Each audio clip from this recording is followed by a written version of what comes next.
bendiga, hermanos. Hoy es miércoles 22 de abril y queremos invitarle a todos, donde ustedes estén en sus casas, que se unan con nosotros para buscar el rostro del Señor en esta noche, en nuestro servicio de tabernáculo de gracia y unción. Vamos a orar para iniciar el servicio de esta noche. Señor Dios, gracias por tu misericordia. Gracias porque nos das la oportunidad de poder reunirnos, Señor, una vez más, Señor. A lo mejor no físicamente, Señor, pero espiritual, Señormente nos reunimos, Señor, y estamos aquí porque queremos más de ti, Señor. Buscamos tu rostro, Señor Jesús. Te pedimos que tú hables a nuestras vidas, a nuestros corazones en esta noche, Señor Jesús. Ponemos, Señor, todo al lado, Señor, y dedicamos estos momentos, Señor, para solo enfocarnos en ti. En el nombre de Jesús te lo pedimos. Amén.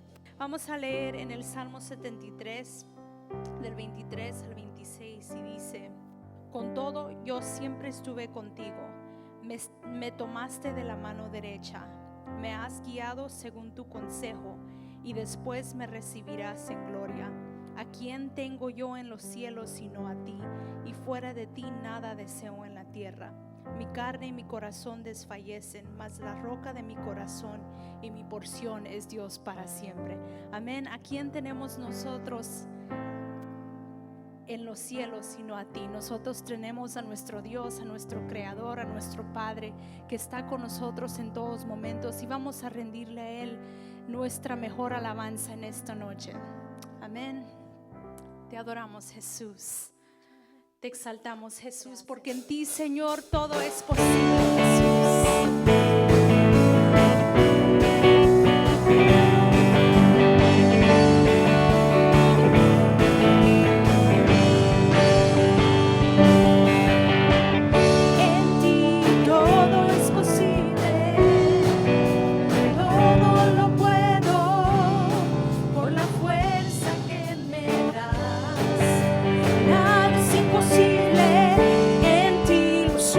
Se abren, cadenas se rompen, ahora vivo por fe, nada es imposible.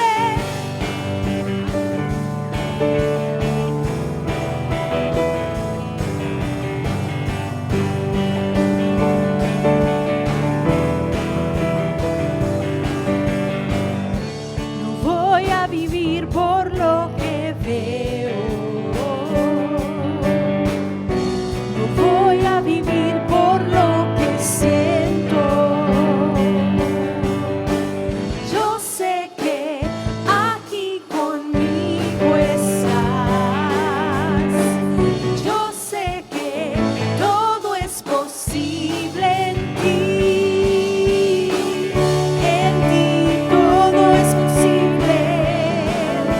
Todo lo puedo por la fuerza que me das. Nada es imposible, en ti los ojos se abren, cadenas se rompen, ahora vivo por fe. Nada es imposible.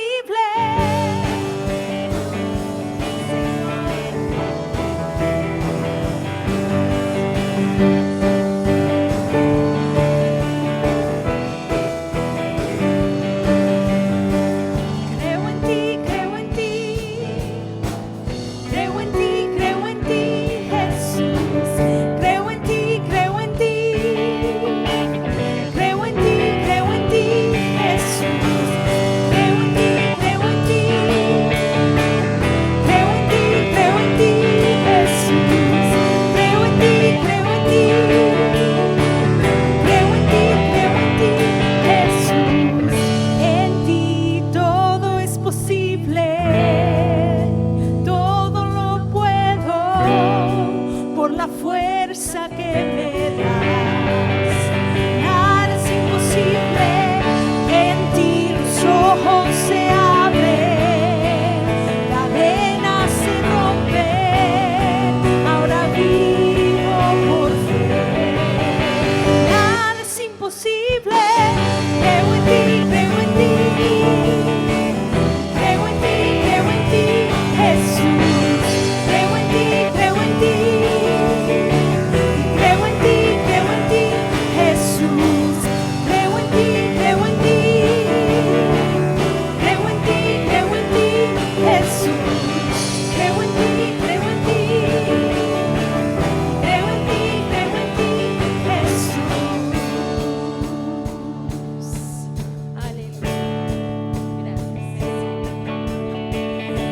Cantaré de tu nombre, oh Señor, de tus maravillas contaré, y solo en ti me alegraré. En tu presencia danzaré y con regocijo entraré ante tus puertas, mi Señor. Con alegría y con gozo mi corazón alabaré y declararé al mundo que no puedo dejar de cantar, no puedo dejar de brincar, no puedo dejar de alabar y bendecir tu nombre. No puedo dejar de cantar, no puedo dejar de brincar, no puedo dejar de alabar y bendecir tu nombre. Cantaré de tu nombre, oh Señor, de tus maravillas contaré, y solo en ti me alegraré.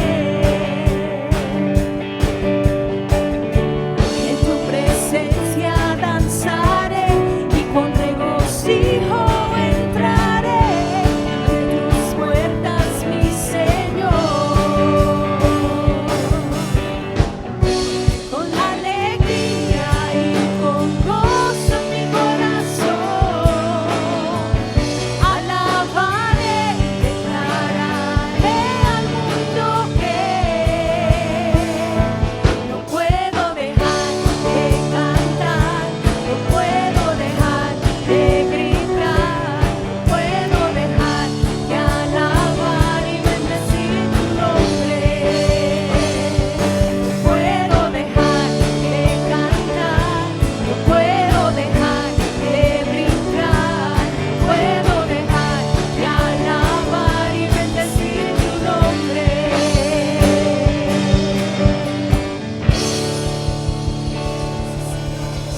Queremos dejar de alabarte, Señor, porque tú has sido bueno, Señor. Tú has sido bueno, nos has sostenido, nos tienes de pie, nos tienes con salud, Señor. Te damos gracias a ti, Jesús.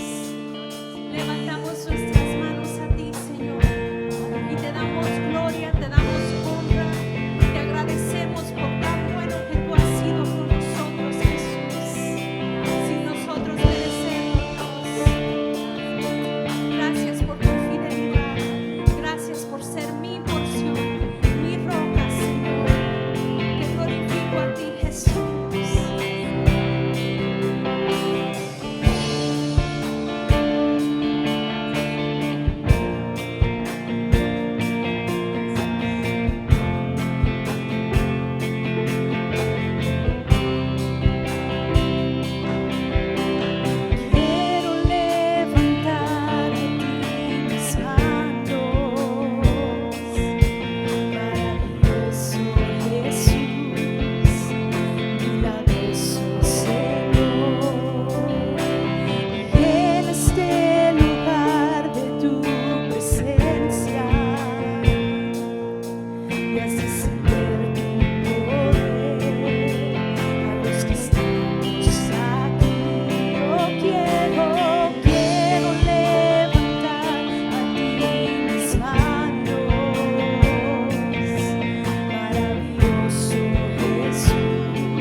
lo que harás en mí.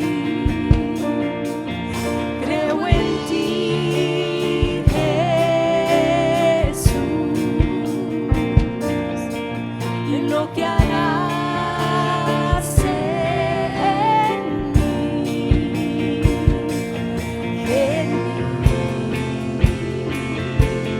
En mí recibe toda la gloria y recibe toda la honra, precioso Hijo de Dios, y recibe toda la gloria y recibe toda la honra, precioso Hijo de Dios, recibe toda la gloria y recibe toda la honra, precioso Hijo de Dios, y recibe toda la gloria, recibe toda la honra, precioso Hijo de Dios.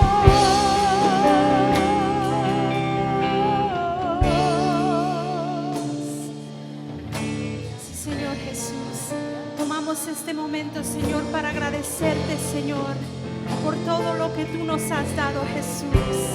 Si usted no ha tenido la oportunidad de darle gracias a Dios por todo lo que Él ha proveído, tome este momento en su casa, con su familia, y dele gracias a Dios, porque tenemos una casa, tenemos comida, tenemos, Señor Jesús, un carro, Señor, tenemos salud, tenemos libertad, Jesús, para adorarte, Señor. Gracias, Señor, por todo lo que tú nos has dado, Jesús. Te damos gloria a ti, Jesús. Y recibe toda la gloria, recibe toda la honra, precioso Hijo de Dios, recibe toda la gloria, recibe toda la honra, precioso Hijo de Dios.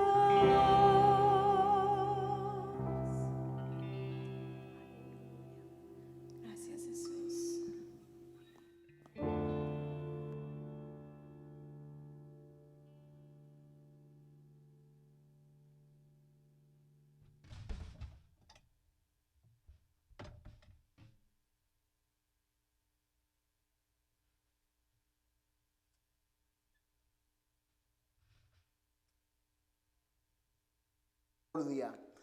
Por su bondad, porque Él nos sostiene.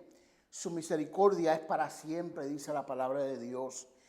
Y saludo a todos los hermanos que están viéndonos por Facebook, a la Iglesia Tabernáculo de Gracia y Unción. Dios les bendiga mucho.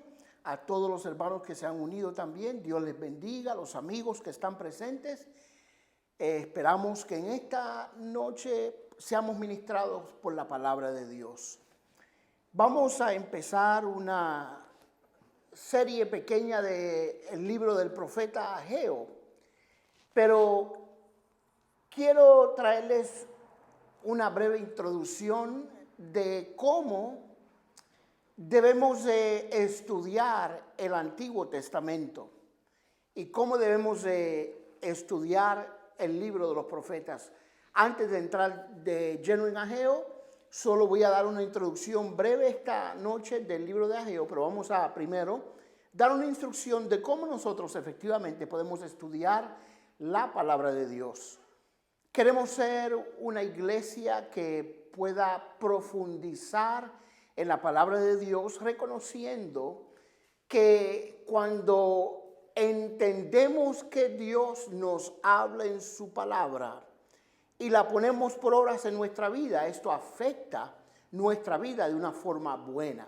Nos bendice, nos ayuda, nos acerca a Dios, conocemos a Dios y podemos vivir una vida victoriosa por el poder de la palabra del Señor. Vamos, antes de comenzar, a hacer una oración. Gracias te damos, Señor, en esta preciosa noche. Te bendecimos, te adoramos, te damos toda gloria, toda honra, porque tú eres bueno. Tu misericordia es para siempre. Damos gracias, Señor, por este privilegio que nos has concedido de estar aquí adorando.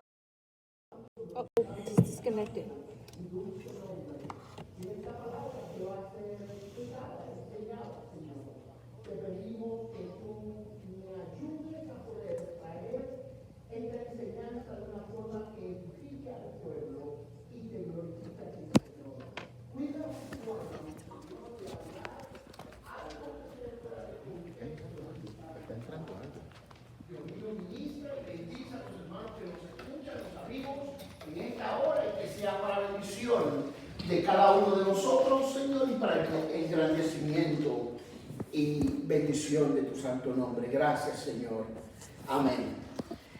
Vamos a entrar en el libro de Ageo, pero antes quiero, como dije antes, dar una introducción breve sobre el Antiguo Testamento y cuáles son algunas de las recomendaciones importantes para nosotros efectivamente estudiar las Escrituras. Cuando miramos el Antiguo Testamento consta de 39 libros. Hay 66 libros en las Sagradas Escrituras, 39 libros en el Antiguo Testamento, 27 libros en el Nuevo Testamento. Cuando miramos la estructura del Antiguo Testamento, vemos primero el Pentateuco, que son los primeros 5 libros, luego vemos los libros históricos que hablan sobre la historia de Israel, mientras Israel se convierte ahora en una nación libre en Canaán y entran en el período de la monarquía. Estos son 12 libros históricos. Durante el desarrollo de la historia de Israel, se escribieron, y en ese orden aparecen en las Sagradas Escrituras, lo que conocemos como los libros poéticos. Estos son los Job, Salmos, Proverbios, Eclesiastés y Cantares.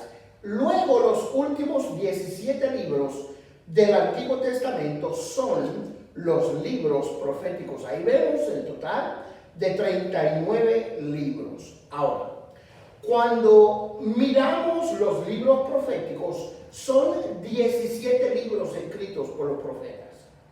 De estos 17 libros, hay 5 que son llamados los libros de los profetas mayores y 12 de estos libros son llamados los profetas menores. Ahora, esta distinción entre los 5 libros proféticos mayores, que son 5, y los profetas menores, que son 12, no son mayores o menores por su importancia, sino que son catalogados de esta forma porque el ministerio de aquellos que escribieron estos libros fue mucho más extenso. Como resultado, los libros que ellos escribieron también fueron extensos, pero en cuanto a la importancia, los 17 libros proféticos del Antiguo Testamento son importantes. Ahora, dentro de los 12 libros de los profetas menores, es bien importante recordar que 9 de estos libros de profetas menores fueron escritos, como dicen, preexílico. O sea, antes de que Israel fuese llevado cautivo a Babilonia, antes del exilio. Durante el cautiverio babilónico se escribieron 2 de los libros proféticos. Uno fue el libro del profeta Daniel y el otro fue el libro del profeta Ezequiel. Ahora, los libros post-exílicos, después del cautiverio de 70 años, después del cautiverio babilónico de 70 años, los libros post-exílicos fueron Ageo, Zacarías y Malaquías. los últimos 3 libros proféticos del Antiguo Testamento. Importante esto.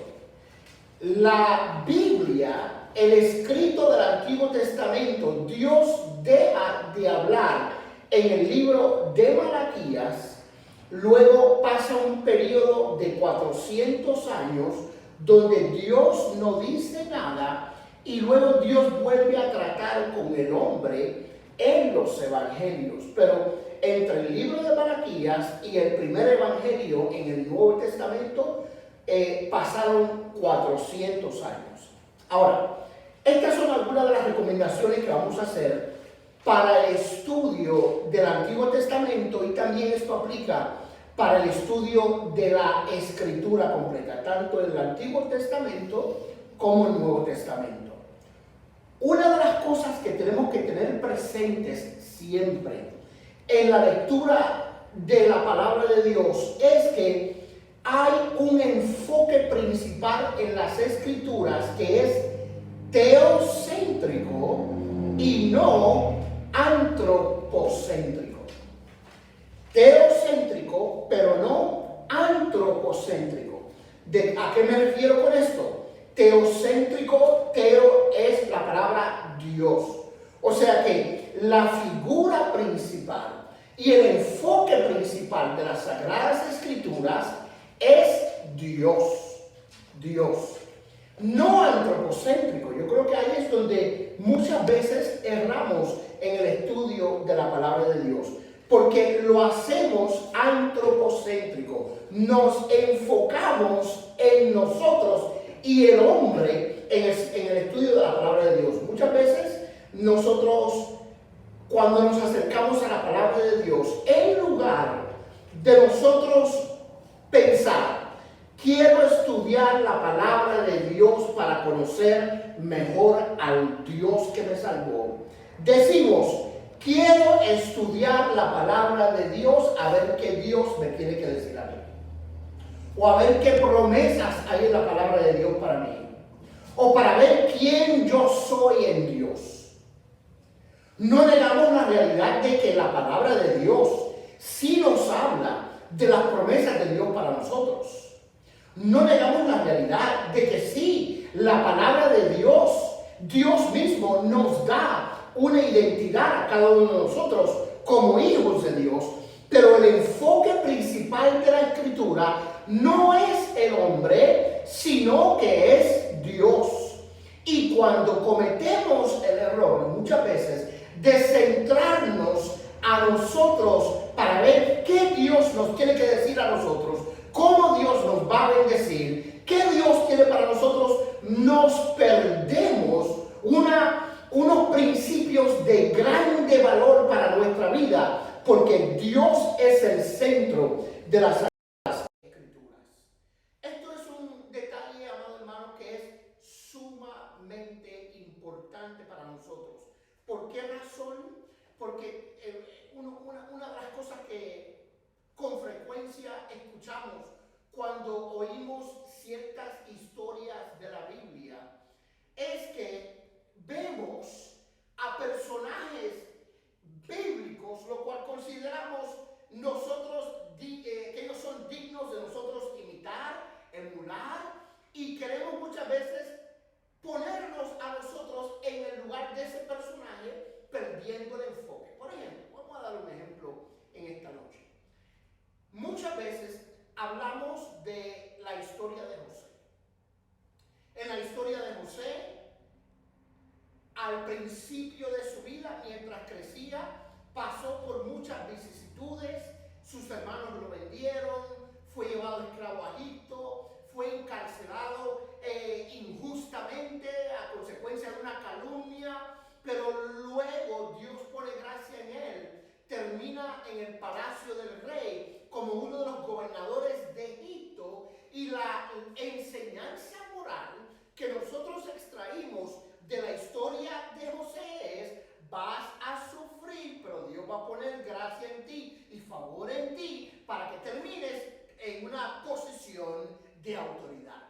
Suena bonito, pero la intención mayor de Dios en la historia de José no era glorificar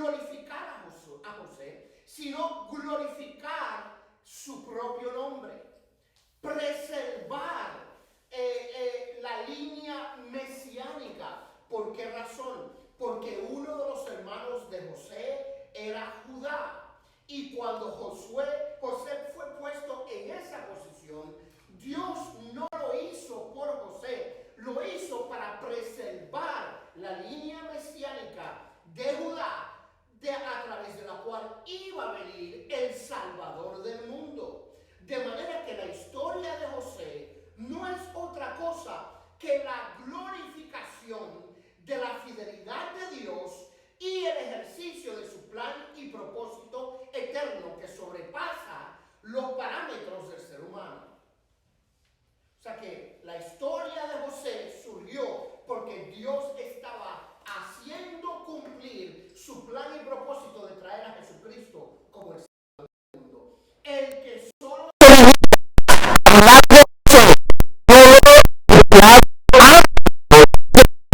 Dios permitió que José pasara por lo que pasó, se está perdiendo un gran detalle acerca de Dios. Ahora, la otra recomendación cuando estudiamos el Antiguo Testamento, yo les recomiendo, mi amado hermano, no salte de libro en libro, de capítulo en capítulo, a ver qué Dios te va a decir.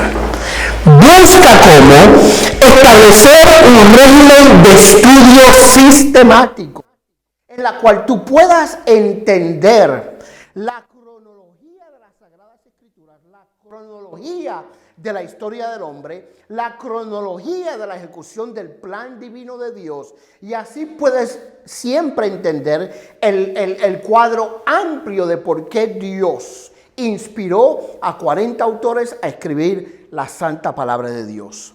Muchas veces por ahí hay muchos programas, inclusive yo uso uno, sobre devocionales que cada día te da un texto nuevo. Pero no podemos hacer de eso el estudio sistemático de la palabra de Dios. Cada creyente que se interesa por conocer mejor las Escrituras y entender el enfoque divino a través de todas las Escrituras busca una forma sistemática en el estudio de la palabra de Dios. Y es importante porque en cada libro de las Sagradas Escrituras, Dios tiene que decirnos algo importante. Esto se llama ancla teológico. Cuando usted está estudiando un libro de las Sagradas Escrituras, trate de entender cuál es el ancla teológico, o sea, cuál es el mensaje principal acerca de Dios en ese libro. Ejemplos, cuando vemos el libro de Génesis, entendemos, amado hermano, que ese es el principio de todas las cosas, lo cual está exponiendo a un Dios que creó todas las cosas que existen. Vemos en Génesis la introducción del pecado y también vemos la respuesta de Dios ante el pecado del hombre, lo cual nos enseña entonces el ancla teológico del libro de Génesis es que el que creó todas las cosas está en control también de todas las cosas. Muy importante, cuando miramos Éxodo, la palabra Éxodo significa salida, que vemos ahí el poder de Dios manifestado como el Dios todopoderoso. Ese es el mensaje central de Éxodo. Cuando miramos Levítico nos habla de las ceremonias de limpiezas que Dios había impuesto a Moisés para que lo oficiaran dentro de la tribu levita. ¿Qué nos enseña esto entonces acerca de Dios? Que Dios es un Dios santo. Ese es el principio que vemos operante en el libro de Levítico. Cuando miramos a Josué, vemos que en Josué está narrada la victoria óptima del pueblo de Israel cuando entra a Canaán. Pero no fue por las fuerzas del pueblo, sino por el poder de Dios y la obediencia de ellos. Entonces, en el libro de Josué estamos viendo la fidelidad incondicional de un Dios que le dijo a Abraham que esa tierra que ellos ahora conquistaban iba a ser del pueblo de Israel. en Reyes, Samuel, Crónicas, que son libros históricos. ¿Qué es lo que vemos en medio de la historia del hombre? Que últimamente Dios es un Dios que está sobre la autoridad de todo ser humano, que Él es el que gobierna, y en estos libros vemos la providencia de Dios en los asuntos humanos. Me explico, amados hermanos. Es la razón por la cual nosotros, cuando estudiamos la palabra de Dios, tenemos que buscar cuál es el ancla teológico de cada libro y entender y descubrir qué es lo que quiere decir Dios en este libro. Pudiéramos hablar de los 66 libros y determinar cuál es el mensaje principal, pero no nos permite el tiempo en esta hora. Ahora, entendamos también que la palabra de Dios nos da una dirección ética y moral. O sea que la palabra de Dios es un compás o una brújula, por así decirlo, que nos enseña la dirección ética y moral que Dios desea en cada uno de nosotros.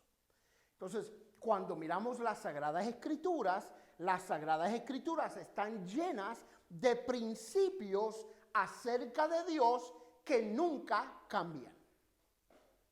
La Biblia dice, Dios es el mismo ayer, hoy y por todos los siglos. Dios es inmutable, Él no cambia, sus principios no cambian. A esto debemos de recordar una disciplina hermenéutica que se llama la ley de primera mención. La ley de primera mención introduce doctrinas o principios bíblicos que no evolucionan a través de los años, sino que permanecen. O sea, lo que significó el pecado en Génesis, significa pecado en Apocalipsis. Lo que significó la santidad de Dios en Génesis, significa la santidad de Dios en Apocalipsis. O sea que en cuanto a los principios divinos, Dios no cambia, Él es inmutable. Eso es importante. ¿Por qué razón? Porque muchas personas tratan de resolver los dilemas como por qué en el Antiguo Testamento habían ciertas leyes que ahora en el Nuevo Testamento no son vigentes. Escúcheme bien, amado hermano. Había en el Antiguo Testamento leyes de sanitación, de sanidad, que Dios impuso al pueblo de Israel. Ahora, cuando Dios impone estas leyes que hoy no están vigentes, el mensaje dentro de estas leyes era que Dios era un Dios y que Dios es un Dios santo.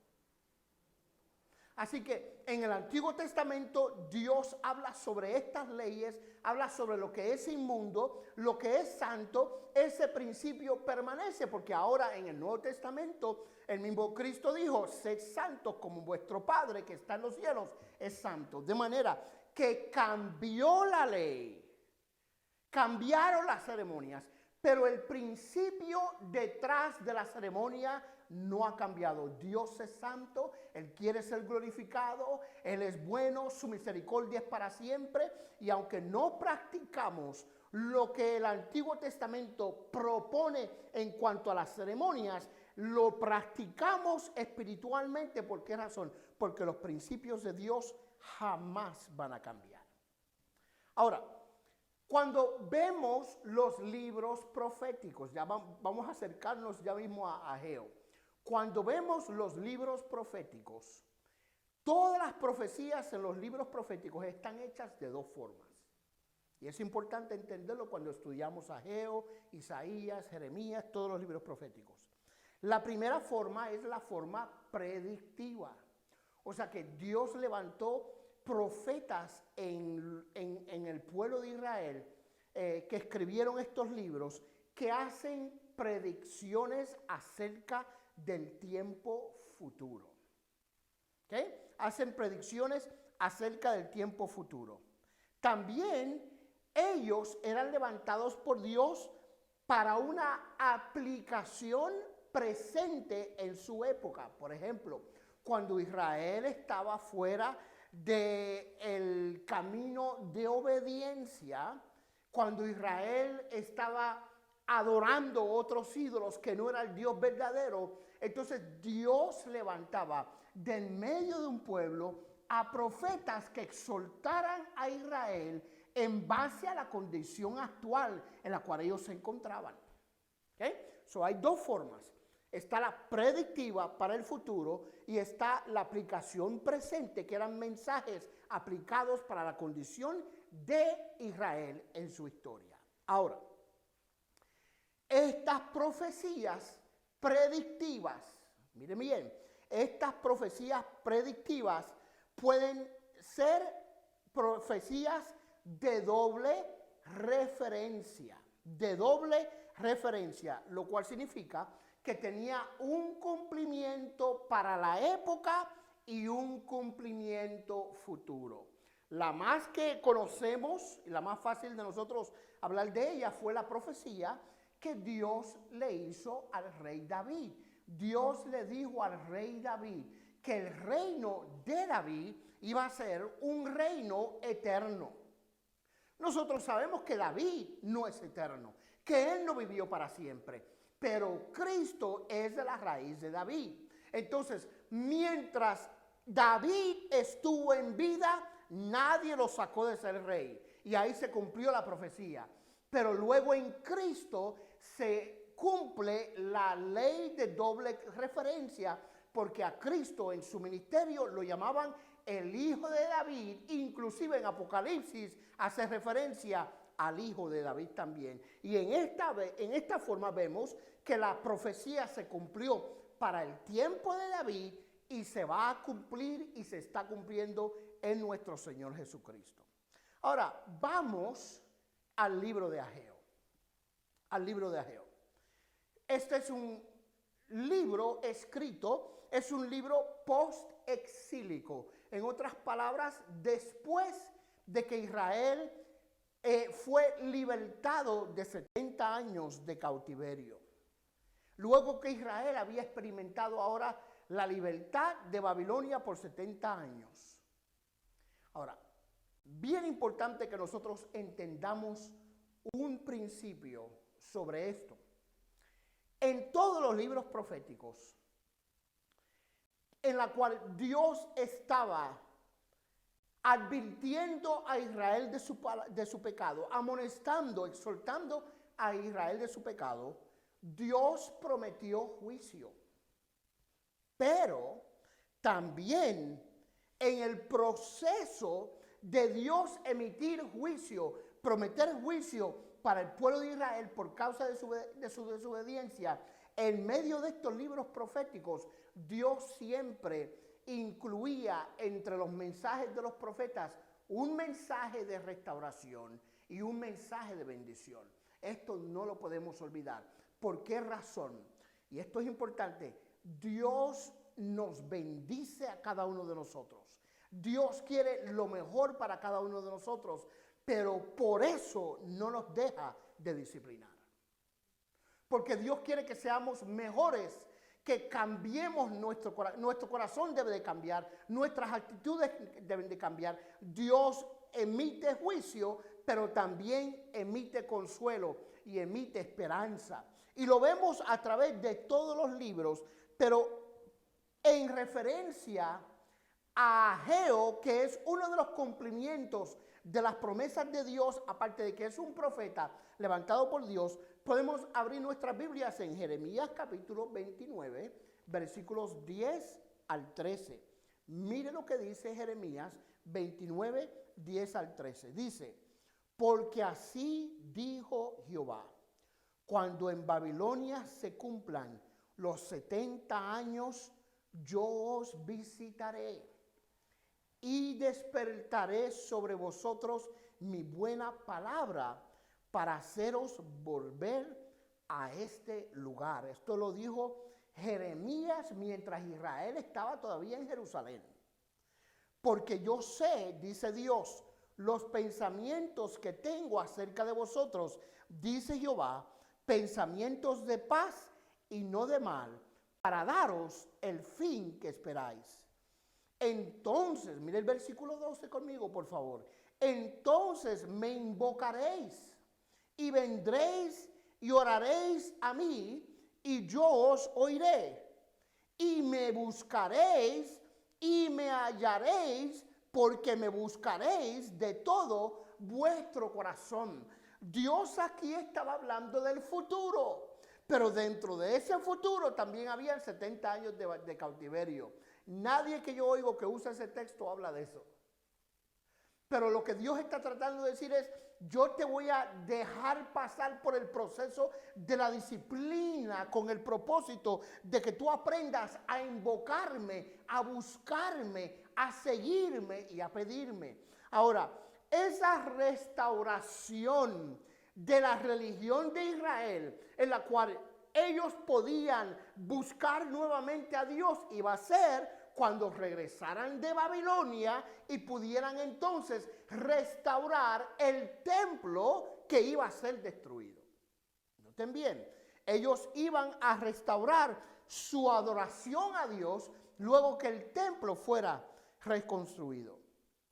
Y esto es importante porque cuando vemos en la historia el libro de Esdras, en el libro de Esdras, dice la Biblia, Esdras capítulo 1, versículo 1, dice, en el primer año de Ciro, rey de Persia, para que se cumpliese la palabra de Jehová por boca de Jeremías, despertó Jehová el espíritu de Ciro, rey de Persia, el cual hizo pregonar la palabra y también por escrito por todo reino, diciendo, así ha dicho Ciro, rey de Persia, Jehová el Dios de los cielos me ha dado todos los reinos de la tierra y me ha mandado que le edifique casa en Jerusalén, que está en Judá.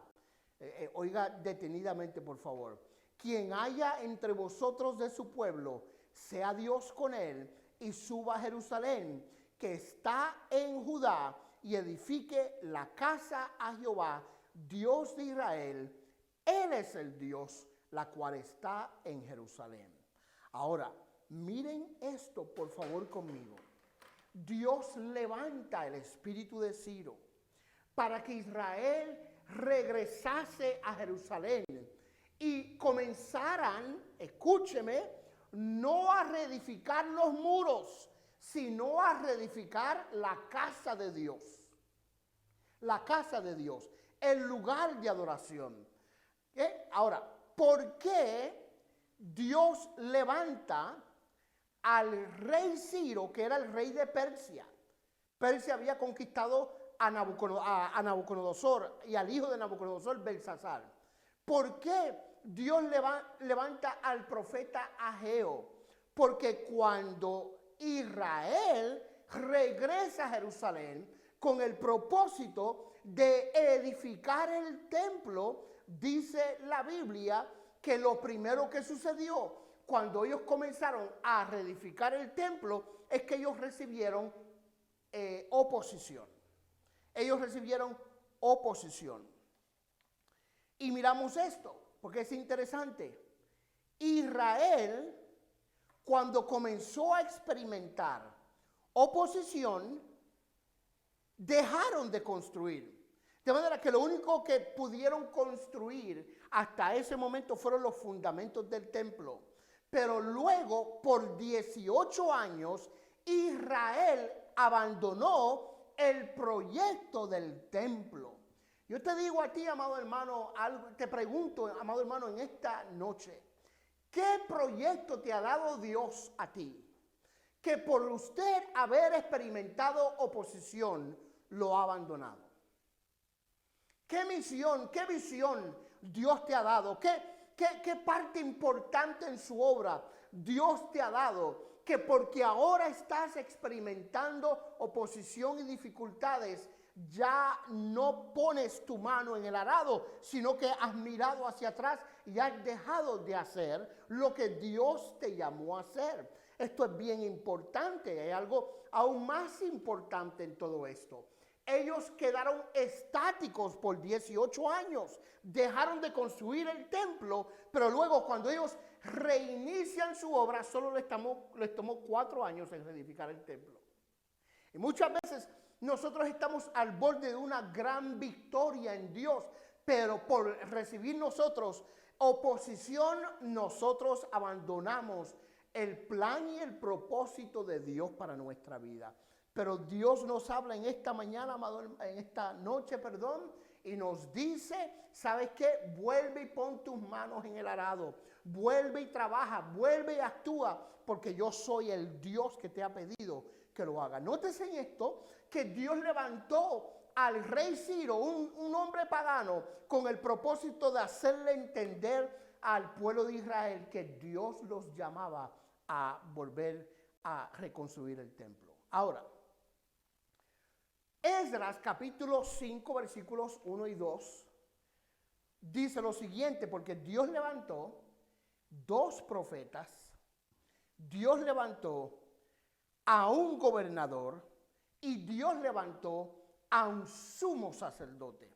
Dos profetas, un gobernador y un sumo sacerdote, con el propósito de que ellos volvieran a reedificar el templo. Por eso Ageo fue levantado por Dios con el propósito de amonestar al pueblo que se había acomodado en 18 años.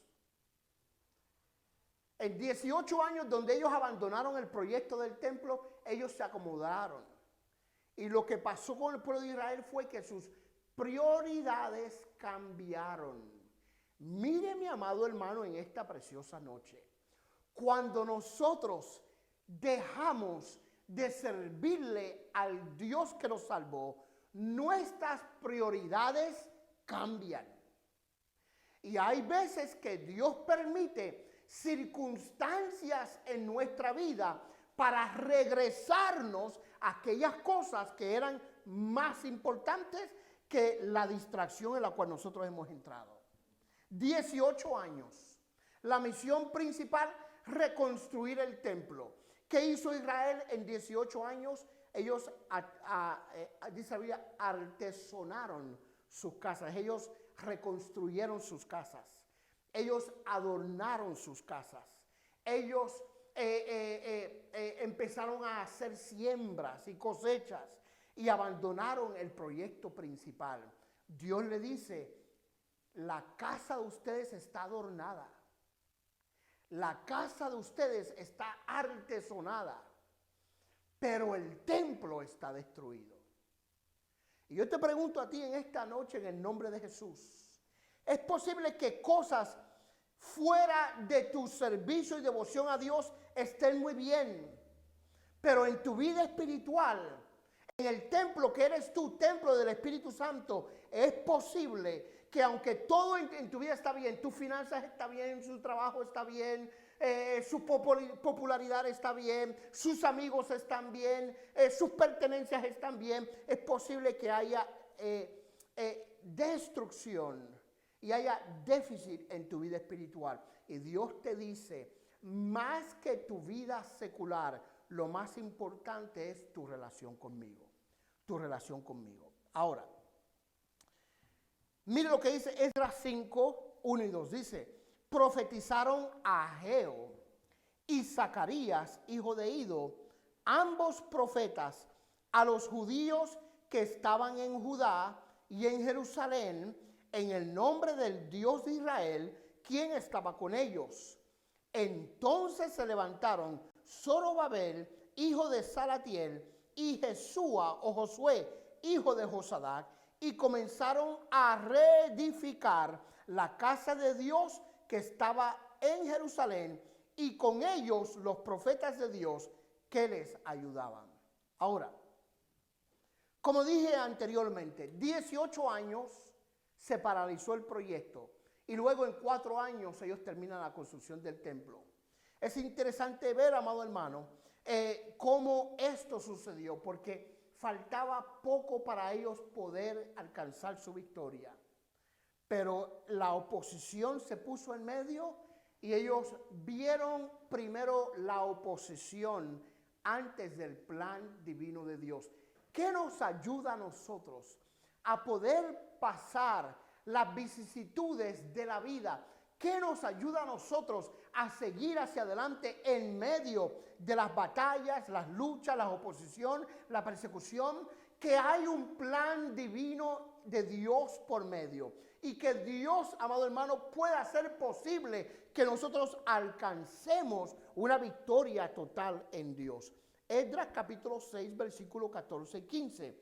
Miren lo que dice. Y los ancianos de los judíos edificaban y prosperaban conforme a la profecía del profeta Ageo y de Zacarías, hijo de Ido, edificaron pues y terminaron. Miren lo que dice. Por orden del Dios de Israel y por mandato de Ciro, de Darío y de Artajerjes, rey de Persia. Esta casa fue terminada al tercer día del mes de Adar, que era el 6º año del reinado del rey Darío. Así que vemos, calculándolo, que fueron 4 años en los cuales este proyecto pudo haberse realizado. Ahora, ¿cuál es el enfoque? Acuérdense que ahorita hablamos, hace un ratito hablamos que debemos extraer de cada libro, escúcheme, que debemos extraer de cada libro un enfoque teocéntrico. ¿Qué es lo que quiere Dios decir a través del libro de Ageo? Y esto es solo una introducción porque luego vamos a continuar el tema. Vamos a mirar Ageo capítulo 1, versículos 7 y 8. Dice: así ha dicho Jehová de los ejércitos, meditad sobre vuestros caminos, subid al monte y traed madera y reedificad la casa, y pondré en ella mi voluntad y seré glorificado, ha dicho Jehová. De manera que, ¿cuál es el enfoque teocéntrico del libro de Ageo? Que Dios quería volver a ser entre el pueblo de Israel la persona más importante, que Dios estaba interesado en su gloria, en su gloria. Dice la Biblia, todo lo que nosotros hacemos, sea de palabra o de hecho, dice, hágase para la gloria de Dios. De manera que en el libro de Ageo nos enseña que Dios quería restituir al pueblo de Israel para que él volviera a ser glorificado entre medio del pueblo. Dios está interesado en su gloria. Y cuando nosotros aceptamos el plan de Dios en nuestra vida se cumple el plan y el propósito de Dios.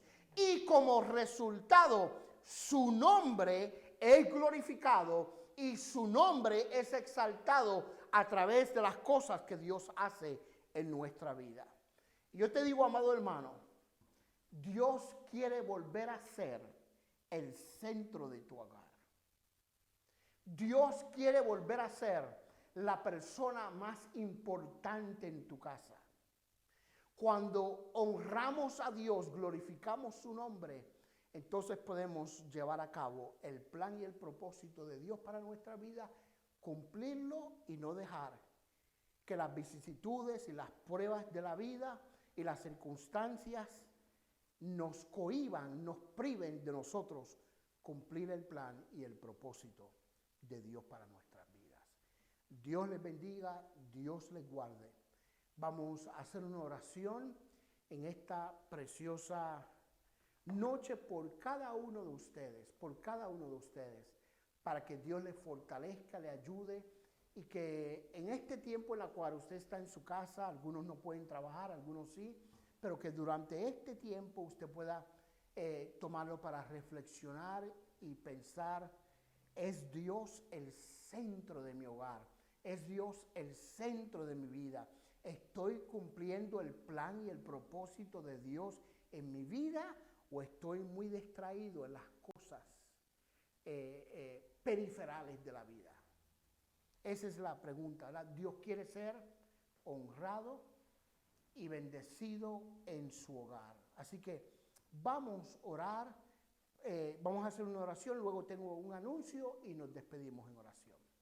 Gracias, Señor, te damos Bendecimos tu nombre, te adoramos, te damos toda gloria y toda honra, Señor, porque sabemos que tú eres Dios, que tú eres grande, que tú eres bueno, tu misericordia es para siempre. Por ti vivimos, Señor, y para ti queremos vivir. Te pido, Señor, que tú ministres al corazón de cada uno de los que nos escuchan por los medios de Facebook. Si hay alguien, Dios mío, que haya abandonado su carrera cristiana, si hay alguien que haya dejado de servirte, de honrarte, de darte la gloria y honra que tú mereces, si hay alguien que por circunstancias y oposiciones y pruebas ha dejado de invocar tu nombre, Dios mío, y cumplir el plan y el propósito tuyo, yo te pido que tu gracia, tu misericordia sea extendida sobre cada hermano y que pueda ser restaurado para la gloria y honra de tu nombre, y que volvamos en el nombre tuyo, Señor, a poner las manos en el arado. Quita todo desánimo, todo desaliento, Señor. Renueva las fuerzas, Padre. Dios mío, tú quieres hacer tu voluntad en nuestra vida, en nuestro hogar, con nuestros hijos, con nuestra familia, con nuestro ministerio, con el propósito de glorificar no al hombre, sino a tu propio nombre. Toda la gloria, toda la alabanza, toda la adoración, Señor, no es de hombre ninguno, sino todo te pertenece a ti. Y te adoramos y te bendecimos y te damos gracias en el nombre que es sobre todo nombre, en el nombre de Jesús. Amén y amén. Quiero, antes de que nos despidamos, amado hermano, felicitar de todo corazón a nuestro hermano Froilán Beltrán, que en el día de ayer cumplió años. Dios le bendiga, hermano Beltrán. Le amamos. Un abrazo de parte nuestra. No podemos vernos físicamente por las condiciones actuales, pero tan pronto, amado hermano, salgamos de todo esto y nos podamos reunir, usted y yo nos vamos a comer el taquito y nos vamos a comer el pastel. Le amamos de todo corazón, le deseamos un feliz cumpleaños. Sé que su familia lo ha celebrado. Usted es un hombre de Dios y le pedimos a Dios que lo bendiga, lo cuide, lo fortalezca y continúe haciendo derramar su gracia y su bondad sobre usted y su familia. Le amamos de todo corazón. Si usted, amado hermano, tiene alguna petición, puede postearla ahora o en el próximo servicio. El viernes a las 7:30 de la noche vamos a estar nuevamente en Facebook dando nuestro servicio del viernes. Cualquier petición, cualquier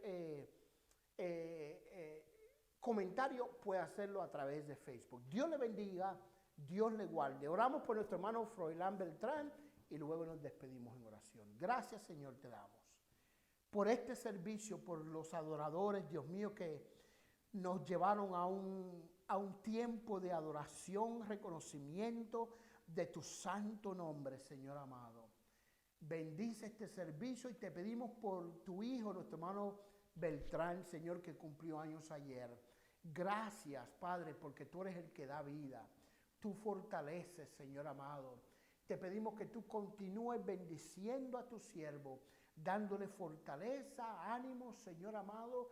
Amén. A él y a su amada familia, cuídalos y guárdalos para la gloria y honra de tu nombre, Señor. Y que él pueda, según pasa el tiempo, acercarse más a ti, fortalecer, Dios mío, su vida espiritual. Bendícele, cuídale, guárdale, que tu bendición y tu gracia nunca falte en medio de su vida, Señor amado. Te lo pedimos en el nombre de Jesús. Nos despedimos, Señor, no de tu presencia, sino de este tiempo en Facebook. Te damos gracias por el privilegio que nos ha dado de estar delante de tu presencia.